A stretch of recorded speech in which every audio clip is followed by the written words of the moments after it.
First India news पर आज हमारे साथ में आध्यात्मिक गुरु और आर्ट ऑफ लिविंग के प्रणेता श्री श्री रविशंकर जी गुरु जी हमारे साथ में मौजूद हैं। गुरु जी, पहला सवाल बिल्कुल लोगों की ज़िंदगी से जुड़ा हुआ। रोज़गार के अवसर बढ़ेंगे, तमाम लोग कहते हैं, लोगों की ज़िंदगी बदलेगी। मोदी जी हैं वो मेक इन इंडिया कंसेप्ट लेकर आ रहे हैं, यहाँ पर आप आइए, रोज़गार यहाँ पर हासिल कीजिए। लेकिन इस पूरी प्रक्रिया में लोगों की जीवन शैली है वो कहीं ना कहीं प्रभावित होगी। जो हमारी भारतीयता है वो जो कल्चर है, जिस तरह से हम जीते हैं, आपको लगता है कि वो महफूज रहेगा, सुरक्षित रहेगा? देखिए, जीवन में परिवर्तन सहज है। परिवर्तन तो होता रहेगा। और जब सत्ता परिवर्तन हुआ है, इसका असर भी जरूर पड़ेगा समाज पर। एक नई उमंग है, नई उत्साह है।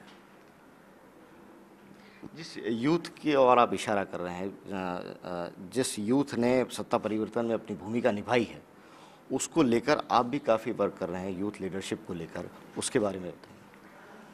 हाँ, युवाओं को एक दिशा निर्देश चाहिए। एक तो उनके भीतर बहुत पोटेंशियल है, बहुत सी संभावनाएं हैं, उनको उभारना है, एक हौसला देना है, फिर एक अवकाश उनके लिए मिल जाए, चाहे खिलने के लिए अवकाश चाहिए, कार्य क्षेत्र के लिए एक अनुकूल वातावरण होनी चाहिए। ये निर्माण हो रहा है और युवा जिम्मेदारी ले लेना। अभी जिन कई अभियान चला हुआ है देश में, पहले भी कई अभियान चला हुआ था। अब क्या इन लोगों को एक जैसे एनजीओ गैर सरकारी संस्थाएं चलाती थी, प्रेरणा देती थी, अब वही काम यदि सरकार की तरफ भी हो, वो दुगना उसमें जोश आ जाता है। यूथ लीडरशिप की बात होती है, लेकिन एजुकेशन सिस्टम है, उस पर भी तो काफ़ी कुछ वर्क करने की ज़रूरत है कि किस तरह से हम करना है। अभी बहुत काम है, बचा है करने के लिए। हमारे एजुकेशन सिस्टम में आमूल परिवर्तन लाना, शैक्षणिक क्षेत्र में। क्यों? जो शिक्षा हम प्राप्त करते हैं उसके लिए काम नहीं उपलब्ध होता है, जो काम करना होता है उसके लिए शिक्षा नहीं होती है। यहाँ तालमेल नहीं बैठ रहा है शिक्षा और कार्य क्षेत्र पर। यहाँ पर अभी जोर देना आवश्यक है।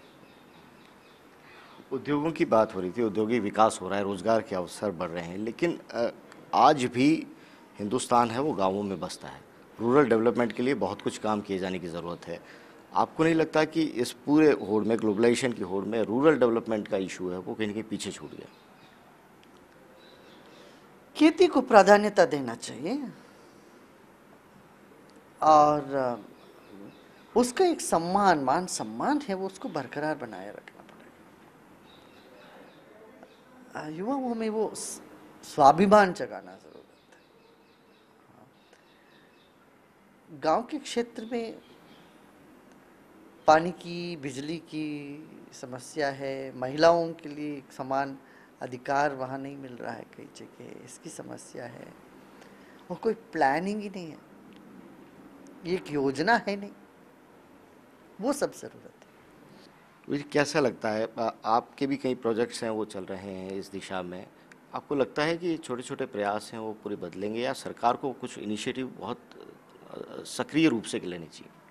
सरकार को भी सक्रिय होना पड़ेगा और समाज को भी जागना पड़ेगा। सिर्फ सरकार से नहीं चल पाएगा। आम जनता जब तक उसमें शामिल नहीं होती है और प्रेरक लोग नहीं होते समाज में, तो समाज आगे नहीं बढ़ सकता। तो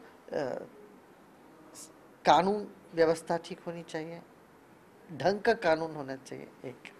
दूसरा, जो सुधारक लोग समाज में कम नहीं होने चाहिए। हर मोहल्ले में कुछ सोशल वर्कर जिसको कहते हैं, समाज सुधारक, इनकी आवश्यकता है, सख्त आवश्यकता है।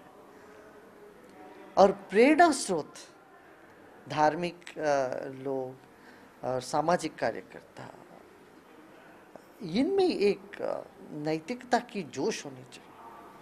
ये तीनों मिल जाए, फिर भारत को कोई रोक ही नहीं सकता।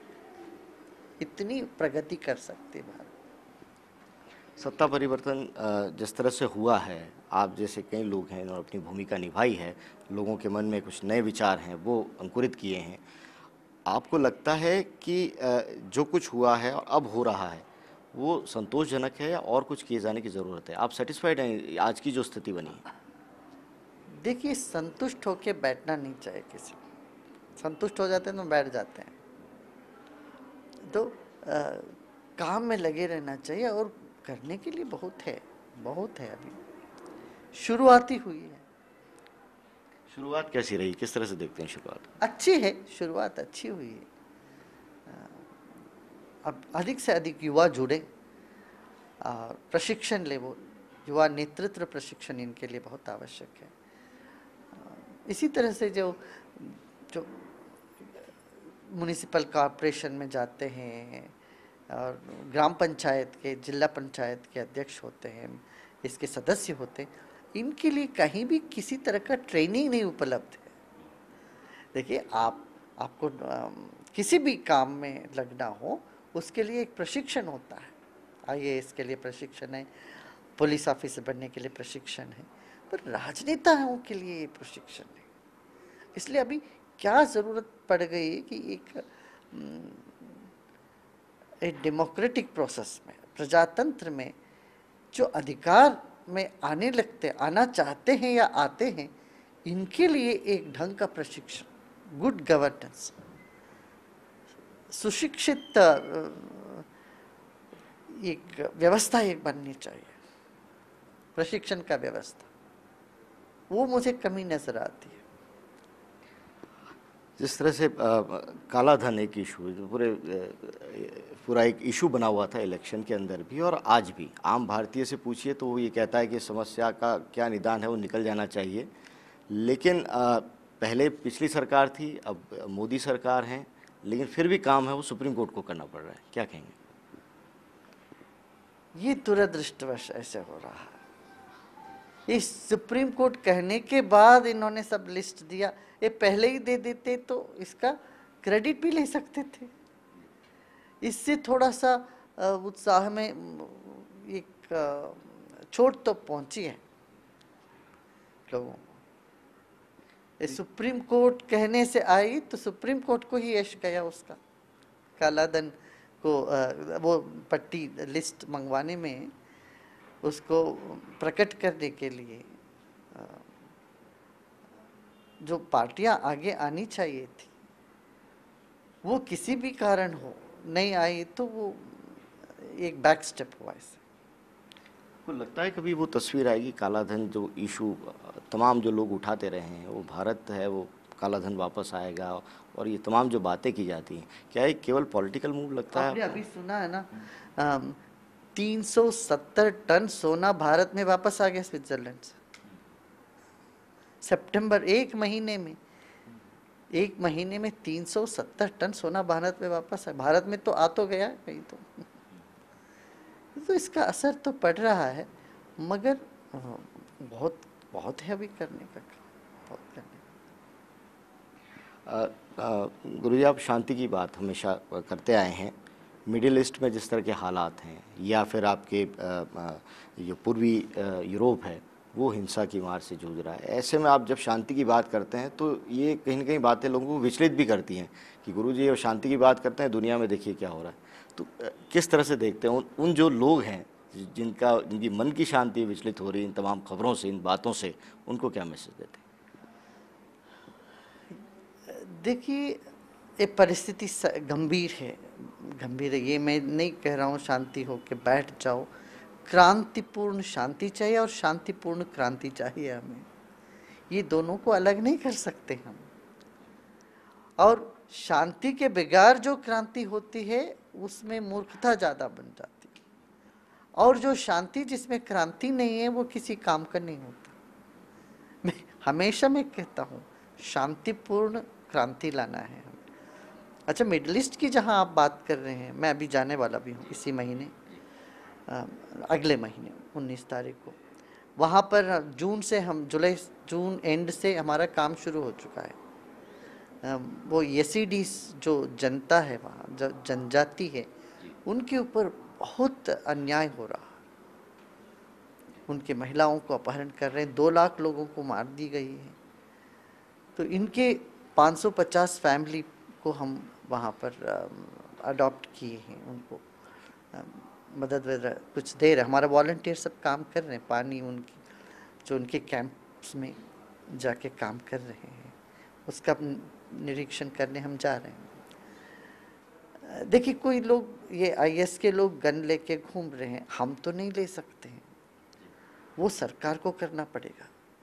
हम क्या कर सकते, लोगों में धैर्य भर सकते हैं, जो घबरा गए हैं, जो टूट गए हैं, जो विचलित हो गए हैं, उनको एक आत्मबल हम दे सकते हैं, और उनको राहत के काम जो हम कर सकते वो हम कर सकते, जो हम कर सकते वो हम कर ही रहे हैं। अच्छा, अब इनका मुकाबला करें, इनके मुकाबला रॉकेट और ये सब शस्त्र उठाए, ये तो हमारा काम नहीं, ये हम नहीं कर सकते। इसके लिए सरकार आगे आनी चाहिए, और जो दुनिया की सारी देश हाथ बटा रही हैं, इसमें आगे आ रही हैं। मैं तो हिंदुस्तान के सरकार को भी मैं अनुरोध कर रहा हूँ, आप भी इसमें मदद दीजिए, इन लोगों को राहत की मदद दीजिए। अभी देखिए, वो सिंजार पहाड़ में हजारों लोग वहाँ अभी वहाँ बंध गए हैं, वहाँ से निकलने के लिए रास्ता नहीं है उनको, अब उनको एयरलिफ्ट करना है।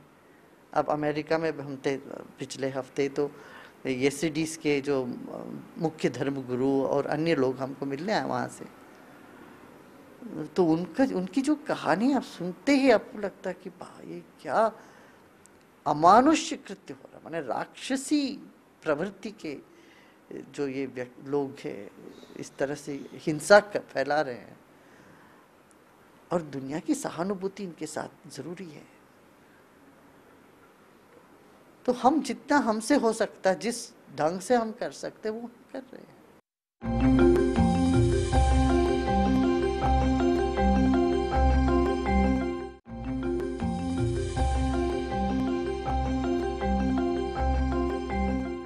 ग्लोबल पीस के लिए कई प्रयोग हैं, वो भी आपकी ओर से किए जा रहे हैं। मोबाइल ऐप है, उसके ज़रिए तमाम लोगों तक पहुंचाया जा रहा है।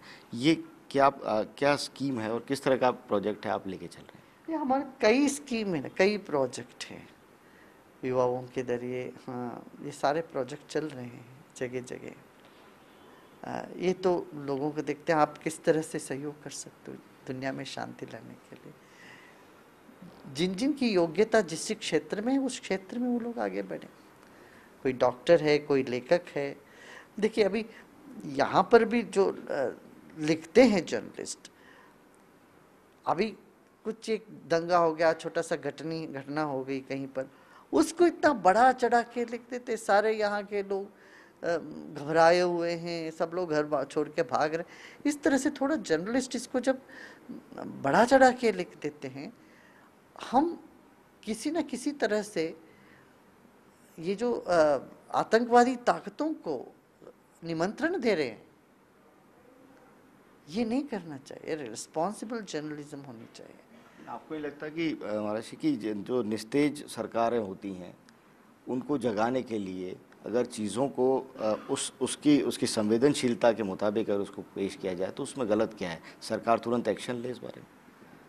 नहीं, सरकार की एक्शन लेना, वो जो वास्तविक परिस्थिति है वो बताना जरूरी है, मगर जिस ढंग से बताते हैं, सारे लोग घबराए हुए हैं, सब लोग भाग रहे हैं, मानी दिल को पहाड़ बना दिया, तो ये किसी ना किसी तरह से हम सेंसेशनलिज्म में जा रहे हैं। तो ये जो आतंकवादियों को हम इनवाइट कर रहे हैं, और ज़्यादा बढ़ेगी, इससे कम तो नहीं होने वाला। इसलिए रेस्पॉन्सिबल जर्नलिज्म होनी चाहिए। आज की कई अखबार में मैंने देखा, सुबह सुबह ही त्रिलोकपुरी के बारे में लिखा, इतना बड़ा चढ़ा के। हम त्रिलोकपुरी में जाके देखे भी आए, वहां तो शांति हो गई,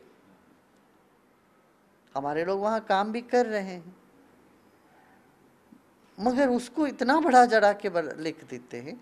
तो ये किसी न किसी तरह से हम निमंत्रण दे रहे हैं, ताकि अखबार तो आजकल सिर्फ हिंदुस्तान या सरकार के लिए लिमिटेड नहीं है, दुनिया भर जाती है आज। अब दुनिया भर जो आतंकवाद फैला हुआ है, मचा हुआ है, फिर उनको एक ये हैंडल मिल गया, ये कहते हैं हिंदुस्तान के और चलो फिर उधर भी धम मचाओ, ये शुरू हो जाएगा जगह जगह। तो इसलिए बहुत ही हमें संवेदनशील होना चाहिए इस मामले में। हिंदुस्तान जैसे सहनशील देश दुनिया में शायद ही है कहीं। हम इतना सबको लेके चलने वाले देश, हम सबको लेके चलते भी हैं। हाँ, इक्का दुक्का इधर उधर थोड़ा बहुत कुछ होता है, वो हिंदुओं के प्रति भी होती है, सिखों के तरफ होता है, इसमें नुकसान मुसलमानों को भी होता है, सभी वर्ग के लोगों को होता है। आखिरी में हम सब लोग मिलके एक होके रह जाते हैं। मगर ये बात यदि हम इतना इसको बढ़ावा दे देते हैं और विदेशी ताकतों को ये बात पता चलता है, वो एक मौका मिल जाती है उनको यहाँ, और घुसो यहाँ के युवाओं को और उकसाओ, कुछ उद्यम मचाओ। आज दुनिया बहुत सेंसिटिव एक परिस्थिति में है। जैसे हम बात कर रहे हैं, देखिए अमेरिका में भी जो वहाँ के जो अफ्रीकन्स, अमेरिकन अफ्रीकन्स कहते हैं, वहाँ के जो काले लोग हैं और गोरे लोगों में इतना बड़ा, सेंट लुइस शहर में इतना बड़ा संघर्ष है, और हमारे लोग वहाँ लगे हुए हैं इन दोनों के बीच में कोई संधान बनाए कि हम भारतीय जो कम्युनिटी है विश्वासपूर्ण कम्युनिटी सबके लिए। तो हम वहाँ पर भी कुछ, वहाँ के जो जर्नलिस्ट देखिए वो इतना इसको नहीं फैलाते हैं, हमारे यहाँ कुछ ज़्यादा ही कर देते हैं। हम इसमें थोड़ा सतर्क रहना चाहिए। ये जानबूझ के नहीं कर रहे हैं, वो सिर्फ ये लोकलाइज्ड व्यू में कर रहे हैं। इसका प्रभाव अंतर्राष्ट्रीय स्तर पर क्या होगा और इसके वजह से अंतर्राष्ट्रीय का प्रभाव भारत पर क्या होगा, ये नहीं सोच रहे हैं। ये दृष्टिकोण विशाल होना चाहिए, ये मैं कह रहा हूँ। एक मुद्दा बहुत चर्चा में उठा गुरुजी कि साईं की पूजा होनी चाहिए नहीं होनी चाहिए। शंकराचार्य कुछ और कहते हैं, साईं भक्त कुछ और कहते हैं। आपकी नज़र में शंकराचार्य सही हैं या साईं भक्त है वो सही? देखिए, अलग अलग लोगों का अलग अलग दृष्टिकोण है, मैं इसमें नहीं पढ़ना चाहता हूँ। मैं भारत एक ऐसे देश है जहाँ पर हमारे धर्म में सबको मान्यता की। बहुत से संत हुए हैं भारत में, तरह तरह के संत हुए हैं, अलग अलग कबीर दास हुए हैं, ऐसे हुए हैं, ऐसे साईं बाबा भी बड़े अच्छे संत हुए। तो मेरा यही वो है कि शंकराचार्य जी का अपना ये कार्यक्षेत्र है, उनका अपना एक हक है। तो इन चीज़ों को इतना बड़ा नहीं करना चाहिए हमें। विभिन्न मत के लोग यहाँ होते हैं भारत में, उन सबके लिए यहाँ जगह स्थान है। लेकिन उसको कॉन्स्पिरेंसी कहते हैं कि कॉन्स्पिरेंसी हो रही है और उनको भगवान की तरह उनको पूजना नहीं चाहिए। तमाम तरह की डिबेट है वो चलती रहती है। शंकराचार्य के भक्त हैं वो भी काफ़ी उत्तेजना में है, साईं भक्त है वो भी उत्तेजना में, गंगा स्नान भी हो रहे हैं उन साईं को लेकर। देखिए, जो देश में करने के लिए बहुत काम है। सनातन धर्म में, जो सनातन धर्म के उत्थान के लिए बहुत काम करना चाहिए। जितने हमारे पुरोहित थे, पंडित थे, इनकी प्रॉपर ढंग की प्रशिक्षण हो ही नहीं रहा। मंत्र ढंग से पढ़ना नहीं आता। श्राद्ध के मंत्र शादी में, शादी का मंत्र श्राद्ध में पढ़ जाते हैं और किसी को पता भी नहीं चलता। और वेदों में इतनी सुंदर सुंदर बातें हैं, इन बातों को लोगों तक पहुंचाना है। पहुंचाने जैसे कहाँ है विद्वान आजकल? काशी तक में विद्वानों की कमी आ गई। क्योंकि इस तरह से धर्म के उत्थान के लिए बहुत गुंजाइश है देश में, और इसको एक अंतर्राष्ट्रीय स्तर पर भी एक मान सम्मान, एक स्थान मिलना बहुत ज़रूरी है। इसके लिए सब मिलके काम करें। छोटी सी बातों को लेके हम, और पहले से कन्फ्यूजन है और कन्फ्यूजन बढ़ाते जाने में कोई फ़ायदा नहीं। गुरु जी, आप आध्यात्मिक गुरु हैं, इसलिए ये सवाल आपसे होता है। लोग अपने मन की जो सवाल आते हैं वो आपसे पूछते हैं, तो यही सवाल कि लोगों के जहन में है कि क्या करें इस पूरे विवाद में, क्या करें। एक मंत्र है ना, सर्वदेव नमस्कारा केशवम प्रतिगच्छति। जिनको भी आप प्रणाम करो, सारे प्रणाम वो एक केशव को ही जाता है और एक पर ब्रह्म परमात्मा को ही जाता है। ये बात है। अब शंकराचार्य जी कहते वो मूर्ति मंदिर में नहीं रखना चाहिए, वो उनका अपना हक है, उनका अपना कार्य क्षेत्र है, उनकी अपनी अभिमत है। तो लोग उनको फॉलो करने वाला वही फॉलो करेंगे। अलग अलग लोगों की अलग अलग अभिमत है, इसमें एक तो नहीं है भारत में। रामानुज संप्रदाय कुछ और कहते हैं, माध्व संप्रदाय कुछ और कहते हैं, जितने आचार्य हुए वो सब अलग अलग बातें कहते हैं। अब इस्लाम में भी देखिए कहाँ सभी लोग मानते हैं। आजकल तो ये जो वहाबी बोलते हैं कि सब मज़ार भी गलत है, शिया भी मुसलमान नहीं है, अहमदिया को तो है ही नहीं बोलते हैं। तरह तरह तरह की वाद विवाद चलते हैं, मगर मुख्य बात यह है कि हम वाद विवाद से ऊपर उठ करके अध्यात्म के ओर चले, ज्ञान के ओर चले। किस मूर्ति को कहाँ पूजा करना ये बड़ी बात नहीं है, वो संत क्या बोले हैं उस विचार पर अपना आचरण में चले, वो बड़ी बात है। अब साईं बाबा की मूर्ति को लेके वहाँ गंगा में स्नान कराने से साईं बाबा की बात नहीं होती। वो बोले कि जो एक परब्रह्म, एक ओंकार, एक निर्गुण निराकार परब्रह्म की बात कहते हैं, उसको पकड़े। जहाँ उंगली जहाँ दिखाते हैं, माने जिस दिशा निर्देश कर रहे वो दिशा की ओर चले, उंगली को नहीं पकड़ के बैठते। ये बहुत आवश्यक है। काफ़ी सवाल गंगा का आपने जिक्र किया। गंगा प्रोजेक्ट को लेके काफ़ी कुछ चर्चा चल रही है, सरकार ने दावे भी किए थे और लेकिन सुप्रीम कोर्ट, फिर से सुप्रीम कोर्ट है वो कह रहा है कि गंगा की सफाई अगर इस तरह से करेंगे तो शायद 200 साल में साफ़ नहीं हो पाएगी। एक आध्यात्म और धर्म के लिहाज से, और गंगा जिस तरह से लोगों की अर्थव्यवस्था से जुड़ी हुई है, क्या कहना चाहते हैं?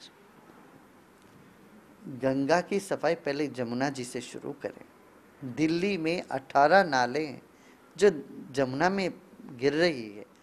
हमने अभी 4 साल पहले हमने ये शुरू किया था, मेरी दिल्ली मेरी जमुना, कॉमनवेल्थ गेम से पहले की वो वहाँ पर हम कई बार हमारे वॉलंटियर्स, हमारे पदाधिकारी जल निगम बोर्ड के साथ बात करी, वो स्वेज बोर्ड वालों से बात करी, कहीं कुछ लोग आगे बढ़ ही नहीं रहे। कम से कम अभी देखो दिल्ली में सरकार ही नहीं है, सरकार आ जाए पहले, फिर कह सकते हैं कि अच्छा ये 17 नाले, जो नाले की पानी जमुना जी में गिर रही है, पहले इसको बंद करें, इसको सफाई यहाँ से शुरू होनी चाहिए। यदि जमुना जी साफ होती है, फिर आगे कानपुर में वो रोकते हैं जो गंदा पानी, जो टैनरीज की सारी पानी वहाँ जो गिर रही है गंगा में। ये 3-4 जगह यदि ये लोग काम देखिए, ये और कोई कर नहीं सकता, सरकार को ही करना पड़ेगा। ये काम यदि होता है तो ये बहुत बड़ा पड़ाव गंगा जी की सफाई में हम आगे बढ़ सकते, बढ़ गए होते। वो बहुत आवश्यक है। फिर देश का जहाँ अकाल पड़ जाता है जगह जगह, सबसे हम निवृत्त हो सकते हैं। बात करने के लिए बहुत बहुत धन्यवाद। तो हमारे साथ में आध्यात्मिक गुरु रविशंकर जी थे और तमाम मसलों पर उनसे हमारी बातचीत हुई। Vishal Sharma, first India news, Jaipur.